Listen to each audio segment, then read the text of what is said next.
Jail से वापस आ रहे अनुव्रत मंडल, जिसे लेकर बालाकर में तृणमूल कर्मी समर्थकों ने खुशी मनाई। बीरभूम के तृणमूल जिला अध्यक्ष और कद्दावर नेता अनुव्रत मंडल को 2 साल बाद तिहाड़ जेल से रिहा कर दिया गया है, जिसके बाद वो राज्य के बीरभूम जिले में लौटेंगे। इस खुशखबरी पर बीरभूम जिले के साथ साथ राज्य के कई जिलों में भी तृणमूल कार्यकर्ताओं और नेताओं ने ढोल नगाड़ों के साथ खुशी मनाते हुए दिखे।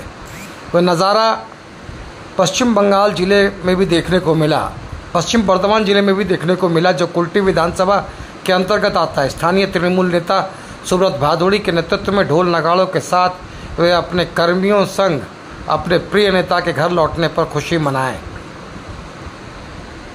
आज के আপনাদের প্রোগ্রাম কি আছে? আজকে আমরা বেগুনিয়া মোড়ে আমাদের সমস্ত কর্মীবৃন্দ এবং নেতৃত্ববর্গ উপস্থিত হয়েছি। আজকে খুবই আনন্দের দিন আমাদের, যে আমাদের আজ 2 বছর পরে আমাদের বীরভূমের নেতা তথা গোটা পশ্চিমবঙ্গের নেতা অনুব্রত মণ্ডল ছাড়া পেয়েছেন।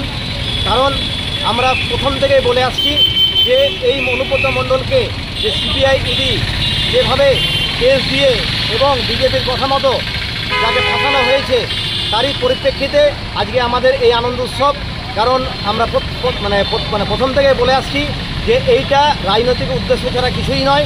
আজকে রাজনৈতিক উদ্দেশ্য থাকার জন্যই বিজেপি এই সব নোংরা খেলায় নেমেছে, তার তীব্র প্রতিবাদ আমরা করছি। তার সঙ্গে সঙ্গে আমরা এটাও বলছি, আমরা 2021 এবং 2024 দুটো ভোটেই আমরা কিন্তু দেখতে পেয়েছি যে এইখানে অনুব্রত মণ্ডলের সঙ্গে সঙ্গে আমরা যে সমস্ত কর্মীবৃন্দ যারা আমরা আছি, তারা কিন্তু আমরা একাই 100 এবং সমস্ত কর্মীবৃন্দ এবং নেতৃত্ববর্গ আমরা সকল নেতৃত্বের সঙ্গে সহযোগিতা করে আগামী দিনে তৃণমূল কীভাবে পথ চলবে সেই আমরা ঠিক করব। এবং আমাদের আজকে খুবই আনন্দের দিন, ছাড়া পেয়েছে জেল থেকে, এবং তাকে যেভাবে 2 বছর টর্চারিং করা হয়েছে রাজনৈতিক উদ্দেশ্য নিয়ে এবং বিজেপির যে নোংরা খেলা, তারই তীব্র প্রতিবাদের জন্য আজকে আমরা এখানে আগ বাজিয়ে এবং নকুলদানা বিতরণ করে আজকে আমাদের এই প্রোগ্রাম বেগুনিয়া মোড়ে করেছি আমরা।